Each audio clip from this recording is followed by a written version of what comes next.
If you're excited for this, but worried about this, then keep watching. Bringing home your baby is one of the best feelings in the world, but wondering how your dog's going to react can put a lot of stress on that moment. We humans know months in advance that a baby is coming, but for dogs it can feel like an immediate shock to their life. If you introduce your dog and baby properly, you can help your dog accept their new family member and start building a positive relationship. As a dog trainer, dog guardian, and new mom, I want to give you 8 tips to make introducing your dog and baby as stress-free as possible.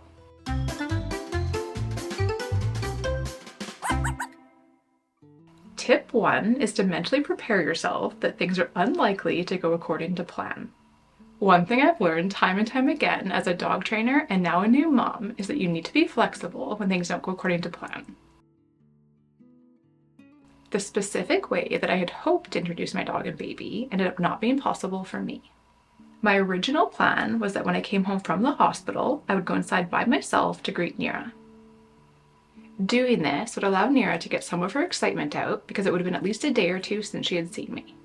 Then I was going to go outside where my husband and baby would be waiting, and we would immediately go on a short stroller walk. This would let Nira burn off some energy while getting used to hearing and smelling Emma in a low-pressure way before we formally introduce them at home. In an ideal world, this is the first introduction that I would strive for, but my injuries made it impossible for me. I mention this because it's quite normal to have a plan in mind for how you want the first greeting with your dog and baby to go, but do try to be flexible when things don't go exactly as you plan. Dogs can read our mood and body language, so setting realistic expectations and being flexible when things don't go according to our plan can help everybody have a more positive experience. Tip 2 is to enlist help. Since you never know how your dog's going to respond to the new baby, I strongly encourage you to have a second person present for the interaction. This allows one person to focus on the baby while the other person focuses on the dog. It's also helpful to keep the dog on leash for the first while so that it's easier to intervene if you need to. Do remember though to keep the leash completely loose, since any leash tension can increase the dog's stress and lead to worse reactions.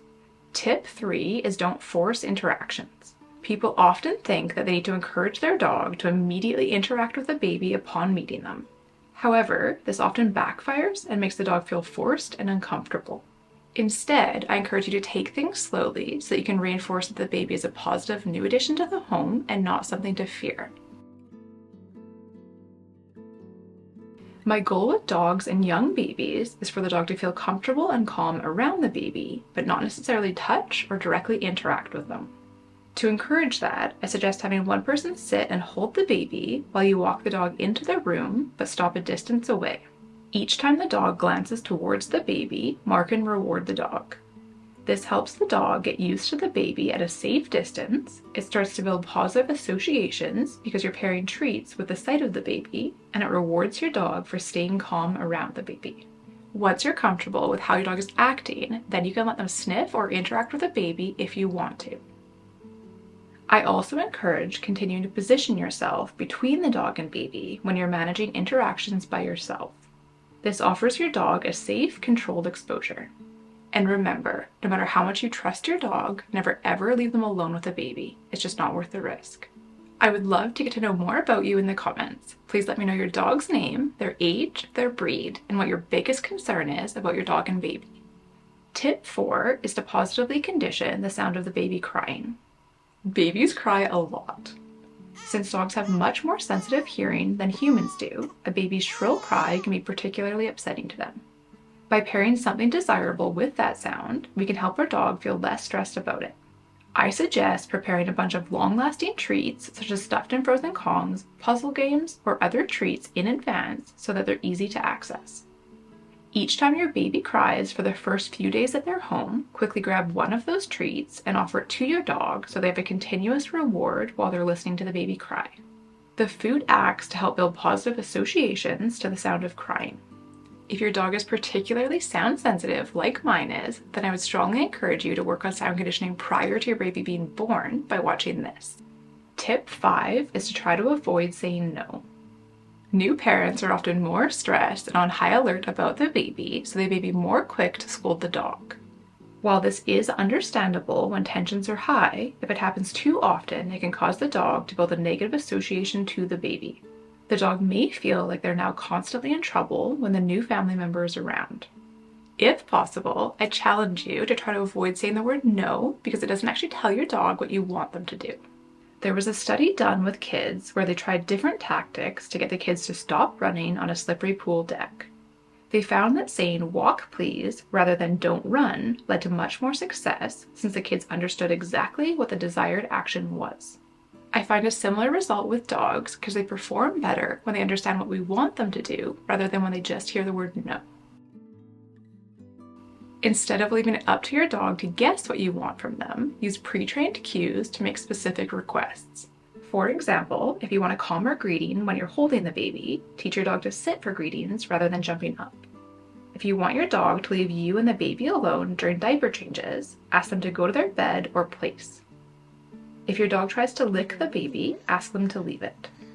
By asking for specific actions, you can keep your expectations clear and positive. If we want both a well-behaved dog and a great relationship with them, then training needs to be both clear and kind. Tip 6 is to create a safe place where your dog can escape to. While we want our dog to enjoy being around the baby, they can definitely find the baby overwhelming at times. When a dog is over threshold, we see their worst behaviors, such as growling and biting, so we don't want things to escalate to that level around a baby. It's really helpful for threshold management if there's somewhere quiet and safe that the dog can go to take a break when they need it. During the first few days that your baby is home, I encourage you or somebody else in the household to escort your dog to a quiet spot a few times a day. To reinforce that it's an enjoyable area to spend time, offer affection or another long-lasting treat. If you notice that your dog independently went to that spot to take a break, try to make a point of rewarding them for that.